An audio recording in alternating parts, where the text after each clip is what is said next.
Hey folks, this is Kalani. Going to be talking about the Ascended crafting materials.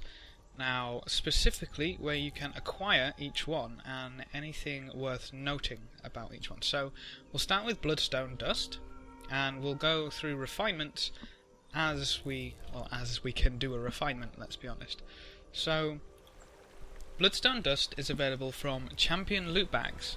Now, the rarity or quality of the loot bag does seem to depend on whether or not it will drop you dust. So, say a blue and green champion box may not drop you bloodstone dust, but every exotic bag I've had so far has had bloodstone dust in it. And they do drop quite a lot, so that's a relatively easy one to come by. Now, bloodstone bricks are...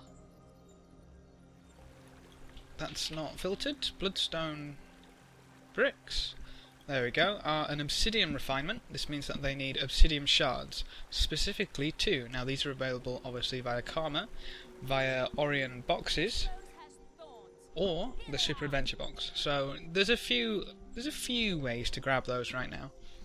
To refine you need 100 dust, and 10 of the new Ascended region. So we'll get to that a little later. But note that every refinement is 100 to 1. Raw to refined material, so you'll need 100 dust, you'll need 100 ore, etc, etc, etc. So, crystalline ore we currently cannot get. We have no idea where this might come from. That's probably something to do with the Ascended armor, or maybe for precursor crafting. So we don't have any information about those. There's nothing on the wiki, and obviously if there's no information I can't tell you anything about them, so stay tuned for crystalline ore. Dragonite ore is available through world events and large chests. So these are meta event bosses such as Fire Elemental, Golem Mark II, that kind of thing, as well as all of the ore temples, so Lissa, Grenth, Melandru, etc. To refine this, you need 100 ore, once again, 2 obsidian shards and 10 of the Regent. So all of these are pretty in line with each other, which is nice. Imperial Fragments are from dungeons, so the reward at the end of the dungeon, not the chest specifically, the chest at the end of mini dungeons and jumping puzzles, and you can get these from camps and towers in World vs. World. Dragonite, one thing I forgot to mention, was that you can actually get that from keeps in World vs. World. So World vs. World is keeping up in this. You can get these materials in World vs. World, which is quite nice. Globs of Elder Spirit Residue are a crafting component, and they're an ectoplasm refinement. Now, an ectoplasm refinement has a daily cooldown which will reset with all the good dailies. So for example, I've done mine for today and it will reset in 5 hours, 23 minutes and 9 seconds. So that requires 5 elderwood planks, which are tier 5, a glob of ectoplasm and the Regent once again. These can be... Hang on, we'll get back to our Ascended materials. These are used to get spirit wood planks. So, in production, spirit wood plank is a refinement, and it requires tier... I believe these are tier 2? Yeah, tier 2, 3 and 4. 2, 3 and 4, indeed. Tier 2, 3 and 4 wood planks, as well as the glob of Elder Spirit Residue. So we're using tier materials across the board, which is very nice. Spool of Thick Alonian Cord we don't have access to yet, but I assume that's going with armor crafting and will be used for tailors, as well as... no, apologies, that will be for leatherworking, because the Alonian leather square lines up nicely with that. We assume they will be exactly the same as this glob into wood and the mithrilium into metal. We'll get to that in a little while, but we assume they're going to be the same. So tier 2, 3 and 4 leather, as well as spool of thick Alonian cord. Now we've got spool of silk weaving thread, which again exactly the same, but we do not have access to. I assume that will be the tailor variant. Now lump of mithrilium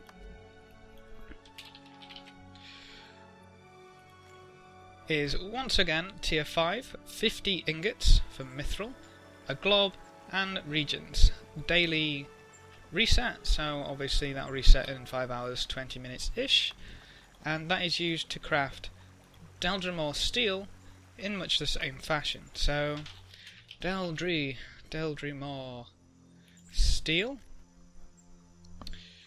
20 iron, which is tier 2, 10 steel, which is tier 3, 20 dark steel, which is tier 4, and your lump of mithrilium to create Deldrimore steel ingot.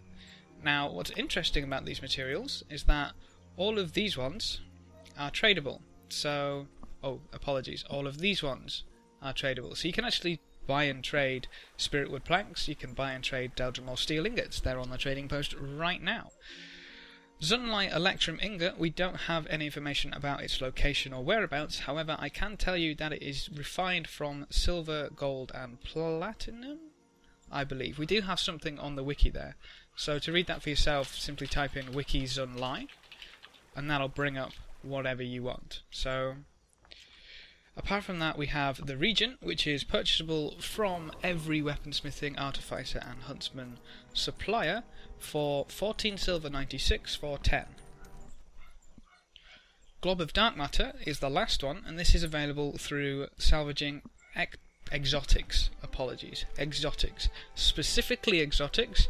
Doesn't come from anything else. It is not a guaranteed chance, but it does seem that it's a 0 to 3 loot table thing. So exactly the same as how globs of ectoplasm work, except for exotics instead of rare plus.